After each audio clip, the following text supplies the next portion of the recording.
Hola, por medio de este video yo voy a abordar la unidad 4, que es el derecho novohispano, a través de las siguientes preguntas. Número 1. El Regio Patronato Indiano regula las relaciones entre...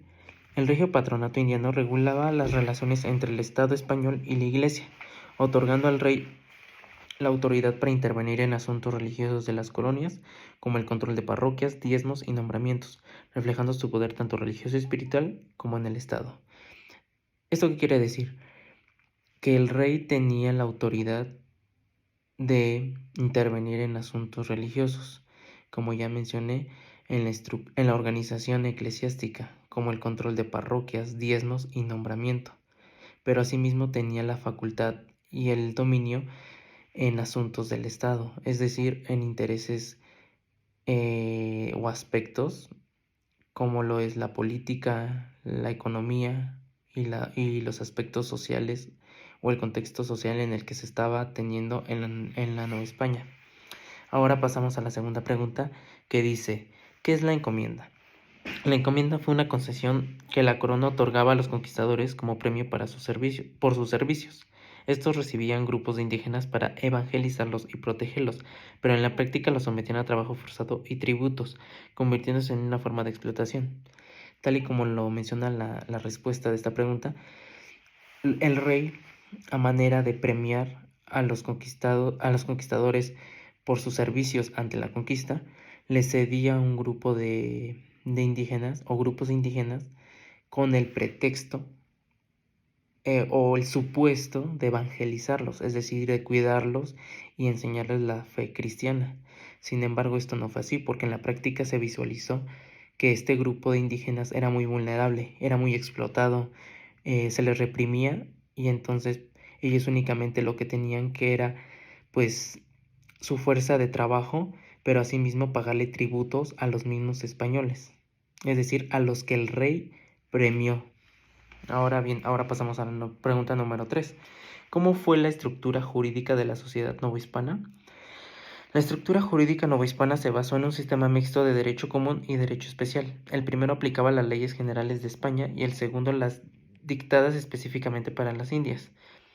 El ordenamiento incluía códigos, reales cédulas, órdenes y leyes que regulaban la vida política, económica, social y religiosa del virreinato. ¿Esto qué nos demuestra? Pues a través de esta respuesta podemos saber que el ordenamiento o la estructura jurídica que se tenía en la sociedad novohispana era muy compleja y jerárquica.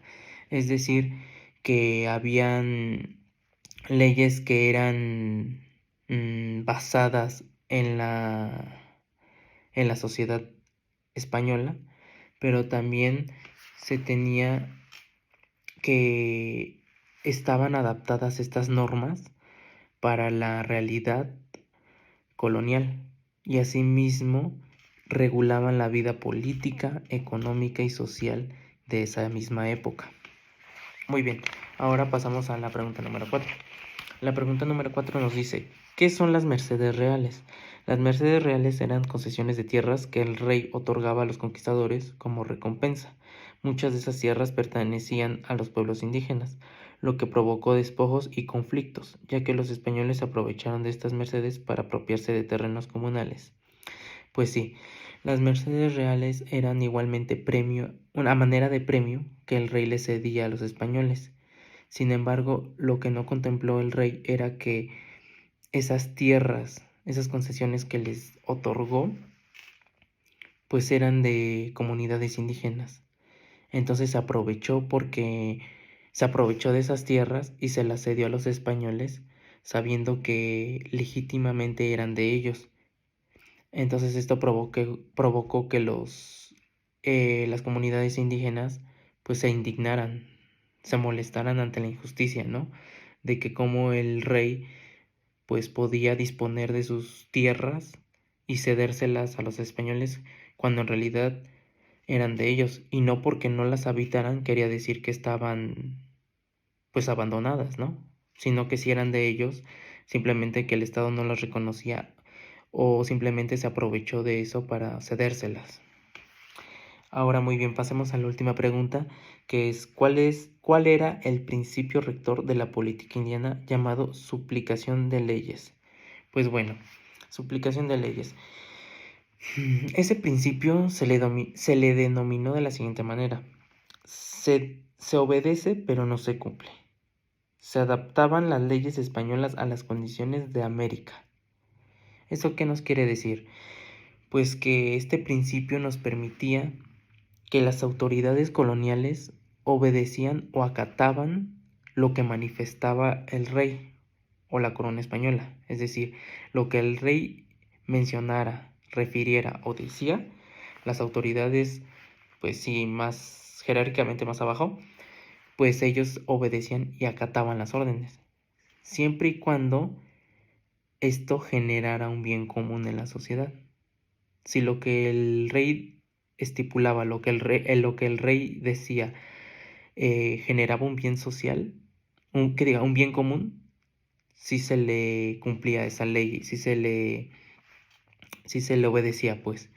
Pero sin embargo, esa ley que él estipulaba o lo que él mencionaba demostraba lo contrario, simplemente se suspendía esa ley para que así se asegurara un bien común. Más que bien común, lo que pretendían era un equilibrio social. Eso es lo que pretendían con esto, con este tema del principio rector de la política indiana llamado suplicación de leyes. Pues bueno, eso fue todo. Muchas gracias por la atención.